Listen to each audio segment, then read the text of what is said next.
So as you can see here, this is going to be the Algebra 2 chapter review sections 5.1-5.4. So 5.1 through 5.4. This will be the test, which is going to be tomorrow. And we will just go through these, and you can watch these on YouTube. Hopefully this is going to work out. The first question on the test will be something like this. It says simplify, parenthesis, 3n to the third power, y to the fourth power, minus 2n y to the seventh power. So, if we look between the two parentheses up here, there's nothing visibly showing, but we know that there's a multiplication sign that is always between the two sets of parentheses. So therefore we will be multiplying on these problems. Okay, so my first step here on this problem is going to be, I will take 3 times 2, a negative 2, so 3 times a negative 2 will give me a negative 6. And then I'm going to multiply my n to the third times n, and since there's no number on that n, I know that there's a 1 there. So n to the third times n to the 1, when we multiply the same base, we will always add the exponents. That's a rule you have to have memorized for the test tomorrow. So that gives me n to the fourth power. And then I finish off the problem by multiplying my y's with this y.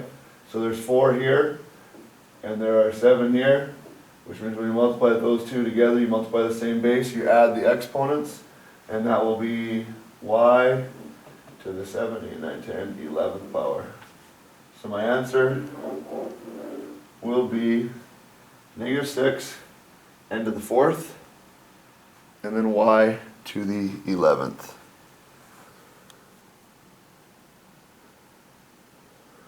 The next problem on the test will say again simplify, and it will say this here, an example like this, it would be 9 times, in parentheses, x squared, y to the third, in parentheses, all of that squared, over 3, x to the 0 power, y to the third power, all of those parts, in parentheses, to the fourth power. Now if you remember, anything to the 0 power is always 1. So what I could do right away is simplify inside these parentheses. So this right here, my board is still off. This right here is going to turn into a 1. So that's actually not there. And then we also can distribute my powers. Now when I distribute my powers to both of those terms up here, you will multiply power to a power. So power to a power multiply, which would give me, and what I would do is just write the fraction bar there again. I would get x to the fourth power, because 2 times 2 is 4. And then I would get y to the sixth power, because 3 times 2 would be 6th. On the bottom I can also distribute my power into both. Since I have a 1 right here for my x to the 0, 1 to the fourth power is equal to 1 times 1 times 1 times 1, and then therefore that's still 1, so that doesn't matter. And then here I still have power to a power there, so 3 times that 4 gives me y to the 12th. Okay, and then what do I do with my coefficients here that are out in front of my fraction? If I have 9 and I'm dividing by 3, what would that get me? And that would get me, 3 goes into there, 3 times, and 3 goes into here 1 time. So therefore I have a 3 on top, a 1 on bottom that we don't need to write. Okay, and then the one last step here is I still have y's that can cancel. Okay, rule 4, if you multiply the same base, you will add the exponents. When I divide the same base, I actually subtract my exponents. So what I would have here is I would have 6 minus 12, which equals a negative 6. Which means it's actually y to the negative 6, which, if you remember negative exponents, quick review, where do they go? To the bottom of my fraction. So therefore I'd have a y to the 6th on the bottom. Or, if you like to just do canceling, which I like to do, I will cancel 6 y's here. If I cancel 6 y's here, I'm left with 6 y's. And therefore my final fraction would be 3x to the 4th over y to the 6th. Okay, and that would be my final answer for that one. Alright, the next problem says simplify again. Now if we look at those two parentheses, we can see again they are touching each other. There's nothing in between them, but we know that if there's nothing between two parentheses, it's automatically assumed that there's multiplication. So I'm multiplying these two parentheses together. When I multiply, I actually have to multiply everything in the first parenthesis with everything in the second parenthesis. There are 1, 2, 3, 4 terms in the first parenthesis, and there are 1, 2 terms in the second parenthesis. So I have to multiply my 3x cubed times 3x. So I would take 3 times 3 and get 9. X to the third times x to the 1 gives me x to the fourth. When you multiply the same base, you add the exponents. Okay, I'm done with that one. Now I'm going to go 3x to the third times my negative 2. So again, the coefficients are what I multiply first. So 3 times the negative 2 gives me negative 6. X to the third times nothing just gives me x to the third. Okay, then I'm done with this guy. So he's done. Now I will take this guy and distribute him in there. Negative 2 times 3 would give me a negative 6. X squared times x to the 1 gives me x to the third. Okay, and then I distribute that guy into here. Negative 2 times negative 2 gives me a positive 4. X squared times nothing will give me x squared. Okay, he's done. And then I got another guy, 5x squared here. So 5x squared times that 3x gives me a positive 15. And then x times x gives me x squared. Okay, and then I still need to go 5x times that negative 2. So 5x times that negative 2, 5 times negative 2 would be negative 10. And then x times nothing would give me x. Okay, that's done, and then I have one final number to multiply or distribute. It would be this negative 1. So that negative 1 times 3x gives me a negative 3x. Negative 1 times negative 2 gives me a positive 2. Okay, and what is my final step here? And that step would be to combine like terms. So if I look up here, I have no x to the fourth, so it would be 9x to the fourth. I do have 2x cubes up here. I lose 6 and I lose 6 more. I have lost 12 x cubes. Okay, so I'm done with this one, I'm done with this one, done with this one. Okay, let's combine my x squareds next. So 15x squared and a 4x squared. That would add together to give me 19x squared. And then I have my x's left here. Negative 10x, negative 3x, and that would give me a negative 13x. And I have a plus 2. So this, right here, is my final answer. Now if you guys are looking up here, just know when I add the same base, so if I'm adding powers, like I'm adding x's, the powers will never get bigger. The powers only get bigger when you multiply x's. Okay, so if I add my x's, if I add x squared plus x squared, I get 2x squared because there's one of each. You just add the coefficients that are in front of those variables and the powers will never go up. So the only time powers go up is if you multiply.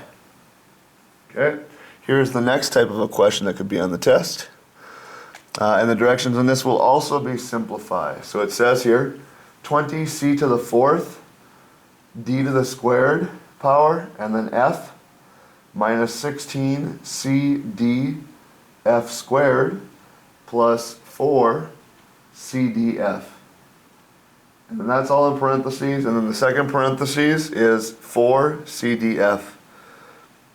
Now if we look at this problem here, there's also a negative 1 exponent on that second parenthesis. So if you think about it, negative exponent, what does that mean? It means that we're going to move it from top to bottom or bottom to top. And everything that's in the parenthesis will move together. So therefore, if I think of this as being a fraction here, this guy is now going to move on the bottom, and it's going to be 4cdf. F. And then the 1 essentially will turn to positive up here, which doesn't actually really mean anything because anything with the 1 power, you just leave it. Okay, now if I look at the bottom on this problem, how many terms do I have on the bottom? And when I look on that, there's only 1 term. Okay, terms are separated by pluses and minuses. There are 3 terms on top, and they are separated by plus and minuses. So what I need to do on this is separate my fraction into 3 separate terms. Okay, so I can divide this by 4CDF, and I would divide this by 4CDF. Okay, so I would then divide the coefficients first. The coefficients are the numbers in front of my variables. So 20 divided by 4, 5 goes into there, so that gives me a 5. I have 1C on the bottom. If I cancel out 1C on the top, I am left with 3. So 3C, or C to the 3rd power. I have 1D on the bottom, I have 2 on top, so if I cancel out 1 on top, I'm still left with a D. Okay, and then the F's will cancel because there's 1 of each. Okay, and then I move to the next part. 16 divided by 4 would be a negative 4. C divided by C cancels. D divided by D cancels. F cancels on the bottom. And then I cancel out 1 on top, leaving me with just the letter F. And my last part here, some of us might make this mistake, but don't.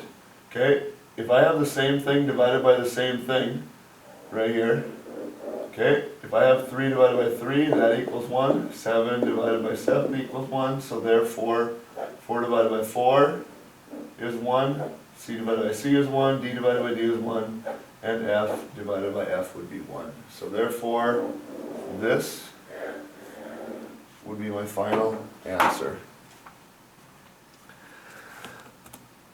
Alright, now we have 2 sets of parentheses again. The first parenthesis says 3x plus 2y in parentheses plus 2x minus 8y in parentheses. Now we got to know, because on the test there's going to be 3 different types of problems. There'll be this type of problem, one with a minus, and one where they are touching. They're all 2 binomials that are being multiplied. Okay, so if I look at this first one here, what's in between the 2 parentheses? We have a plus sign. And with that plus sign, what I'm going to do then is add them. Now, is there anything to distribute on either side of the powers? So there's no powers to distribute, and there's nothing in front to distribute. So therefore, I'm just going to be able to drop the parentheses and do exactly what the sign tells me. And that sign tells me I'm going to just add them. Okay, so I combine like terms up here. I have 3x's plus 2x's, giving me 5x's. Okay, and then I have a 2y and a negative 8y, giving me a negative 6y. And that is all I can do, because x and y are not like terms, and they do not combine. Alright, let's look at this next one now. So now this one, what is it, again, what's in between the 2 parentheses? So when I look here, in the 2 parentheses here, I have a minus sign. Okay, in the first parenthesis, I can actually bring my first parenthesis and just rewrite it. Okay, because there's nothing to distribute there, nothing in the front, and there's no powers to distribute. And if I look at the back here, what do I do with this negative sign? It's actually like a negative 1, and I need to distribute that negative 1 to both terms, and there should actually be a parenthesis in the back of that. So I'd end up with a negative 2r, and negative times negative makes a positive 5q. And then again, combining like terms that have 5q's plus minus 2q's, that would be a negative, not negative, sorry, a positive 3q. If I have 5 robots and I lose 2 robots, I am down to 3 robots or 3r. And that right there would be my answer.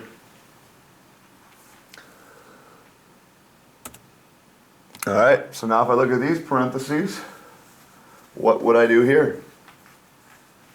In between these 2 parentheses, there would be multiplication.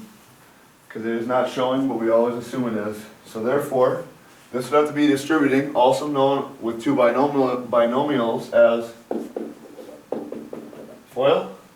Okay, so if you ain't first in the parentheses, you are last, Ricky Bobby. Okay, so what are my first two terms here? I got 3y and a 2y, so I multiply them together.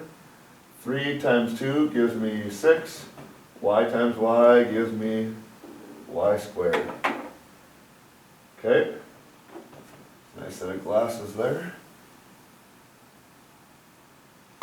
My outside here in FOIL would be those two terms, and that would be a 3 times a negative 8, which gives me negative 24y.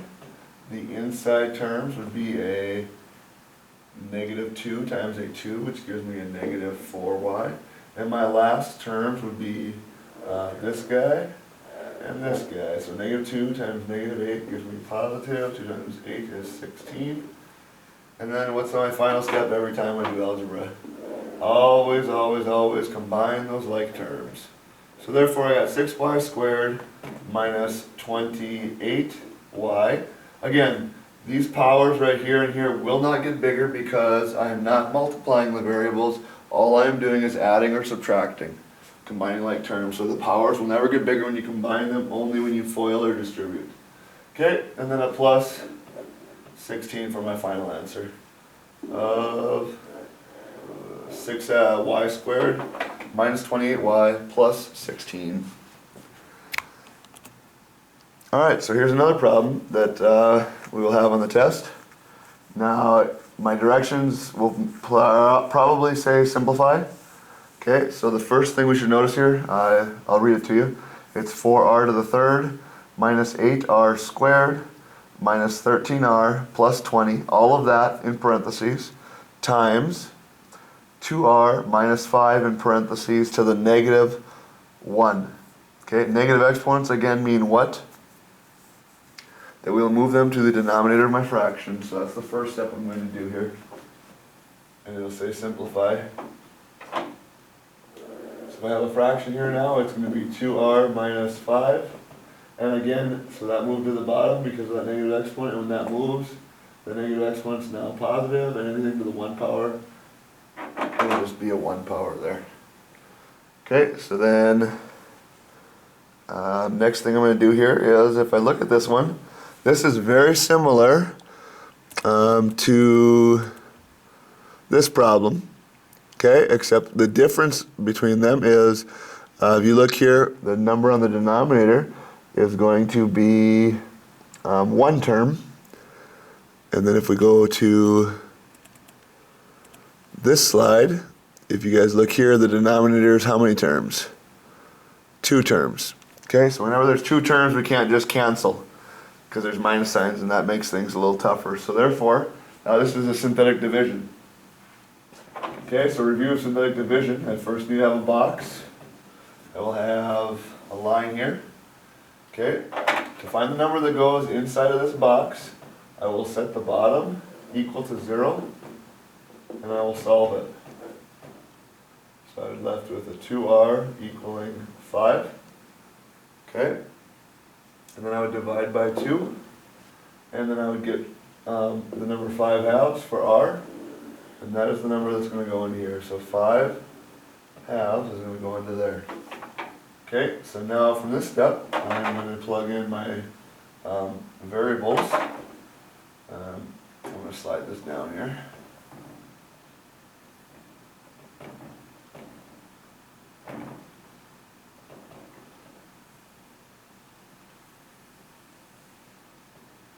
So I'm plugging my variables, and that, or the coefficients, and that just pretty much to take this number up here and bring it down. So I got 4r cubed, a negative 8r squared, a negative 13r, and a 20.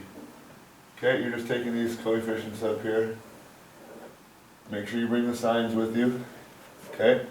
Other thing we got to remember is always check to make sure the powers are decreasing, so you don't have a placeholder that we're missing. So I got my cube here, I got my square here, I got my 1 power here, and then I got no power right here. So therefore, I didn't need any placeholders on this problem. Okay, so first step in synthetic division would be to drop that 4 down. Okay, so bring my 4 down, and then how do I go back up? Okay, and we multiply. So if you use your calculator, you can use that. In your calculator, you type in 4 times parenthesis 5 divided by 2, and that gives me a 10. Okay, so then I get 10. And then if I multiply to go up, and then how do I go down? I add. So 10 minus 8 would be 2. Okay, and then how do I go back up again? I multiply. So that would give me a 5. And then I add. Okay, so then if I add those,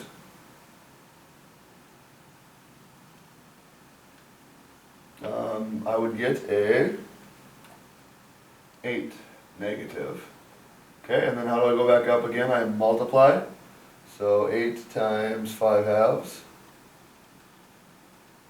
which gives me a negative 20. And then to go down again, I add. Okay, and on this one, my remainder, so this is always my remainder, and on this one I get 0 remainder, which means I don't have to worry about making it into a fraction. So therefore, when I come back down here, I did start out with an x cubed up here, okay, which means then this would have to turn into a 4x what, since we divided by one of the, not x, sorry, an r. Okay, so it's a 4r squared now, a plus 2r and a minus 8. And then I don't have to do the remainder of plus 0 over something because it's just 0. So then this would be my answer, and this one came out nicely for us.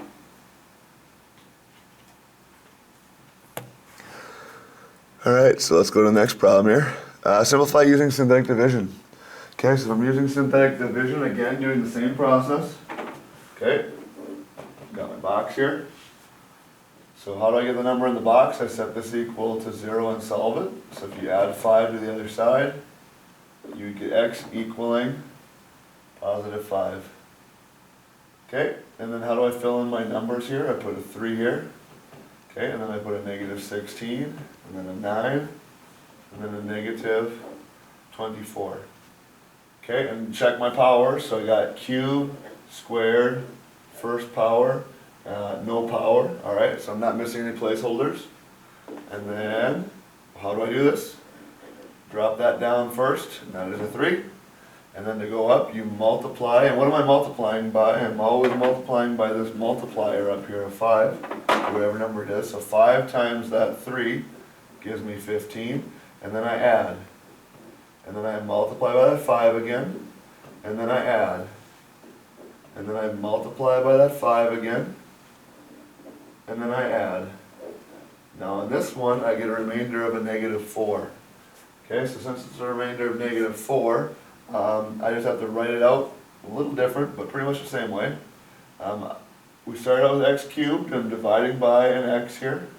So therefore, this is going to be a 3x squared, because I'm taking one away. A minus x, a plus 4. Remember, this is always your constant. That's the last one before you get to this box here. And that box is my remainder, so I can either go plus a negative 4 on top, or I can just go minus 4 over. And what am I dividing by? And that's this guy right here. So since I'm dividing by an x minus 5, I'm going to put an x minus 5 in there. And I'm done.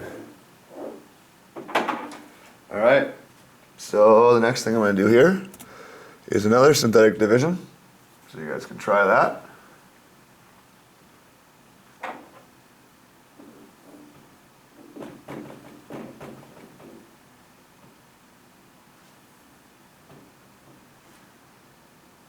So this works out the same way. I set this bottom part equal to 0. So I get x plus 6, x equals 6. Excuse me. So 6 is going to go into here. What number is in front of that x squared that I do not see? A 1, so that 1 is going to go there. Negative 3 and negative 18. Okay, and again, same process, drop it down. How do I go up? I multiply, so that'll be a 6, and then I add. And then I multiply, and then I add. Again, remainder 0. 3 is my constant, and then the next number over has to be my x, so that'd be 1x. There's no remainder, so therefore that would be what you'd get if you would divide those out.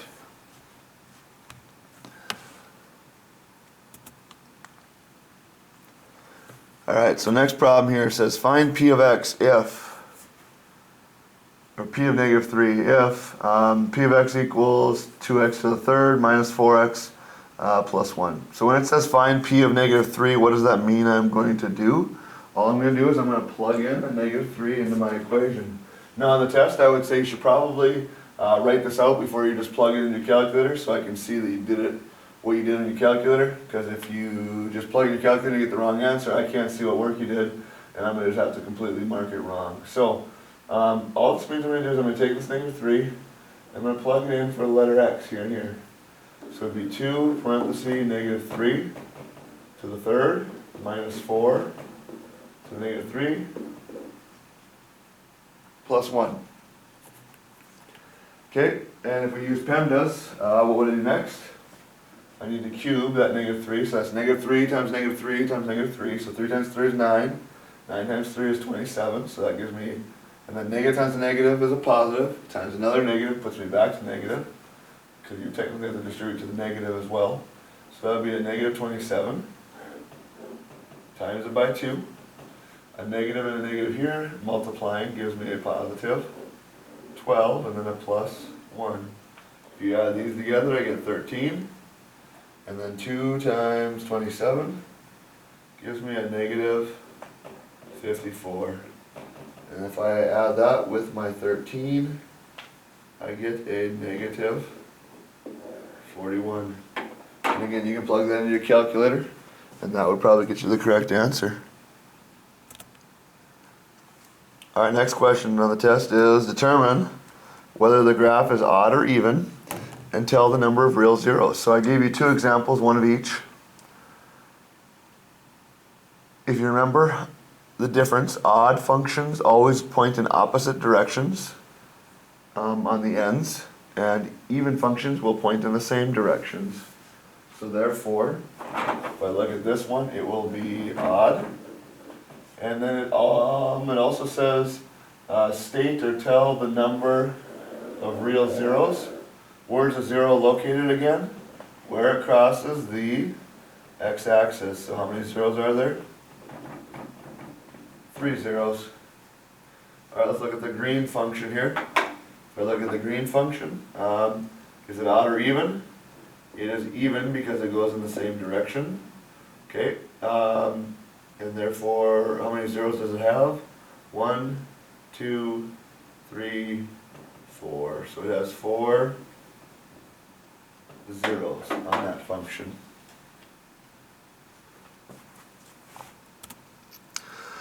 Alright, the next question here says graph f of x when they give me the equation by making a table of values.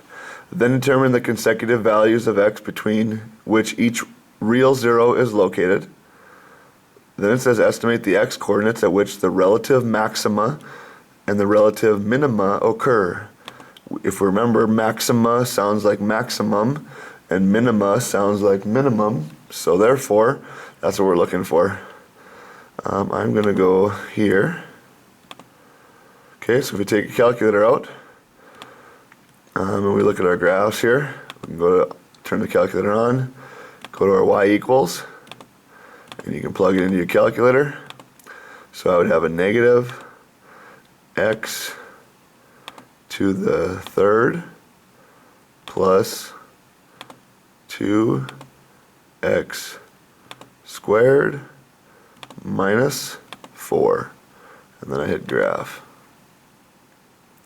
I like to graph it just to look at, so I know this is what it's going to look like, so I have to graph it, that's part of my job. But it also says make a table of values. So how do I find my table on my calculator? Second table. Okay, so if I go and click the up arrow a couple times, I just kind of want to see what's happening. So I went too far there because it's getting really high with my numbers. I'm going to probably start my table at -2 because that's the first one off the graph with 12. And then I'm going to go from -2 until 3 it looks like, because then it goes further. So I'm going to go from -2 until 3 for my table for this equation here. Okay.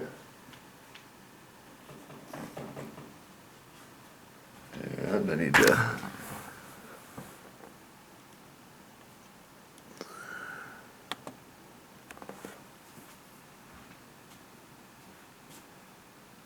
Okay, so if I look at this here, my table,